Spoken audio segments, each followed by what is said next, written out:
Hello, welcome back, Ryan and Cars. This is a bit of a YouTube update. What's your process? The thing is that I'm talking about this because I had a thought this morning. And in that thought, I said to myself, what is your process? Because here's the thing, like I'm deleting about 7 or 8 videos now for every video that I post, that I keep and I post. I went to an art school. I actually did television production at the time. Had a full-blown studio. That was the same as the news, same as the television production place that we had in the city. It was that well funded.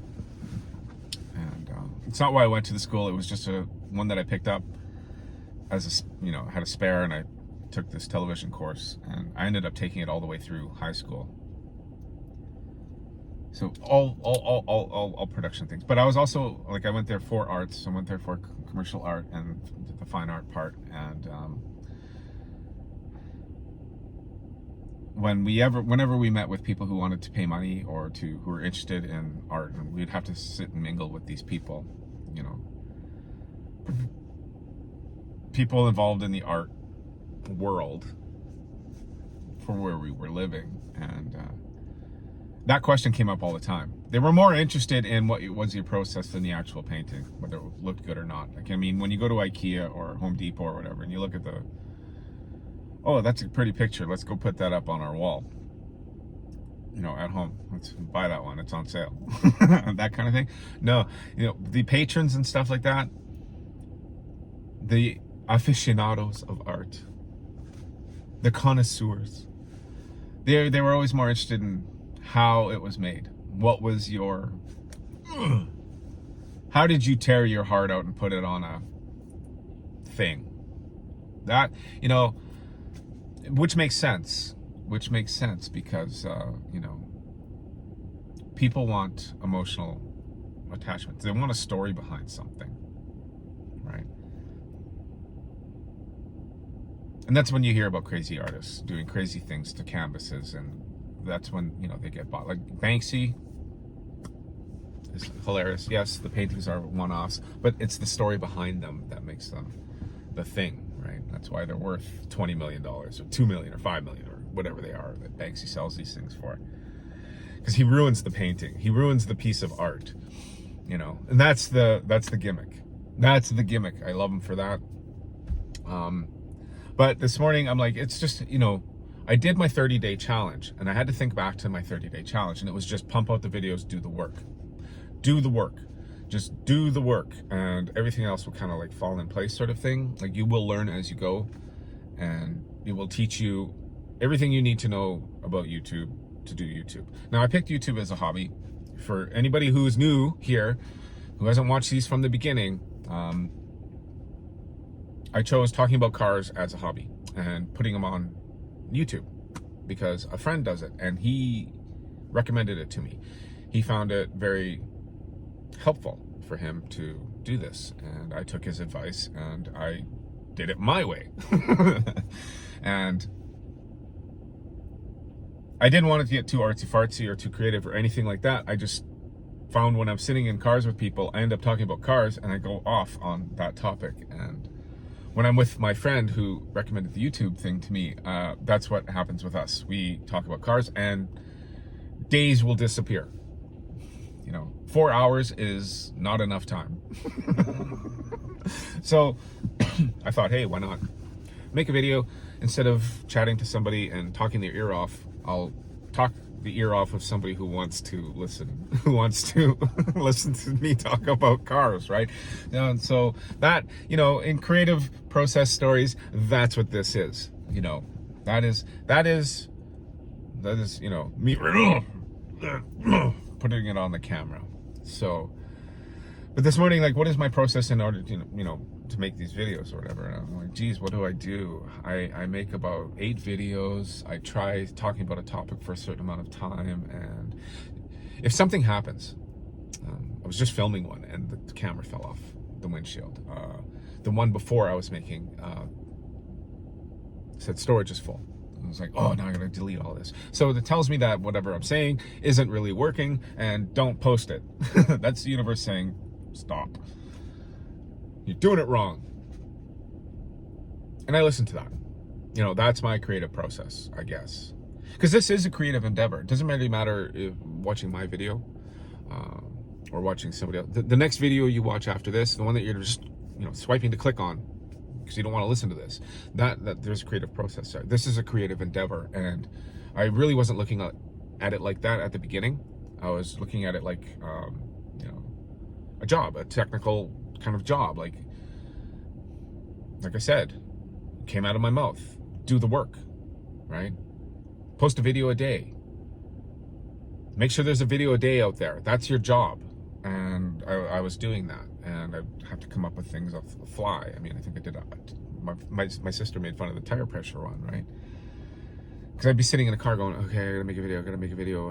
What am I doing about it? It's gotta be about cars. I'm doing live, on scene. Ryan and tire pressures. Because, yeah, it's important. It's a car thing. Okay. But yeah, that, you know, the process has to be in a car. The process is make a video. Get it short enough and talk succinctly enough that you don't lose viewer interest. You're not boring the crap out of them. You're not rambling, right? And it's got to be something you're actually interested in. And the more you put labels on things like that, and the more, you know, I'm gonna say polished. I'm gonna say, well, my friend told me when we did it, when we visited and we talked about the YouTube thing, and I asked him something like, how many videos do you put out? He's like, I don't know, once every so often. He's like, I am more quality versus quantity. And that stuck in my head.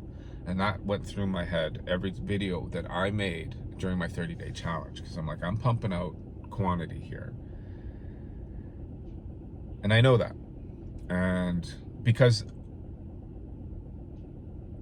when I was hesitating starting YouTube, I had flights of fancy in my brain, fantasies of making these, you know, finely made, you know, production quality videos that I'd send out to people. And that has merit. It really, really, really, really, really does. It does. Because I do watch videos out there and they are very well made, and you can tell there's a team of people doing it. And I'm wondering, how are they making money off of this? And obviously sponsors, and there are other things happening that they are doing in order to post those YouTube videos with a production team. And even the single guy, or the single person, it's usually a guy, doing very well made videos and pumping them out like once a month or every 2 weeks or something like that. I did watch a video, and I mentioned it in another one, where I watched this guy. He does car videos, or no, he just does videos. And he tried doing this talking head kind of video, off the cuff, one take thing. He's like, because he does these very fancy, very well made. He spends 40 hours on every video that he makes, editing, music, all of the whole thing. And because I have background in that, I did it. I kind of know what it takes. I'm not saying I'm a pro at it or anything, but I do understand the amount of people and the amount of hours it takes to edit a video, sort of thing, to a high quality product that you see at the end game. And he lost viewership because that's not his viewership. His viewership were for these finely done production quality things. And hey, even his videos that he did off the cuff, one takes like this, were good. It just didn't reach that audience, even in the new YouTube algorithm that is pushing these out to my new 55 subscribers. Thank you very much. If you're new to this is not a regular video that I do. If you're new to this channel anyway, I do post the odd YouTube update, and because I was learning YouTube the entire way, and I posted things that I found useful. If somebody else wants to start their own YouTube thing, just like me, some regular guy in a car talking about cars. Consider liking, consider subscribing if you like car stuff, because that's mostly what this channel is. Don't stick around for YouTube stuff. I might post it once in a while. It's been a really long time since I've done one. Continuing on, what is your process? You know, and I was saying about my process to myself, saying, well, my process is making 12 videos and then deleting them to get the the one-off take that you guys do watch, or mostly watch, or partly watch, you know. Because I did want it to be real and authentic and all of that, and there is a lot of fakery that does happen during production. A lot of that gets lost. You keep snippets of it, and it adds, you know, those moments that people do like in polished production videos, those unscripted things that happen or that are said, and those are the takeaways that people get from those polished productions. It is, you know, and that's why, you know, these things, these one take things that we end up watching on YouTube, and then why there's a rise of it, you know, is for those moments, right? You get to see it live happening as it is, you know, without the editing. But that is my process. It is a creative endeavor, even though it is, you know, a job, you know. And you know, thinking back to the 30-day challenge, going, you know, how much it's changed and how much now I'm like, oh, okay, I need quality. I'm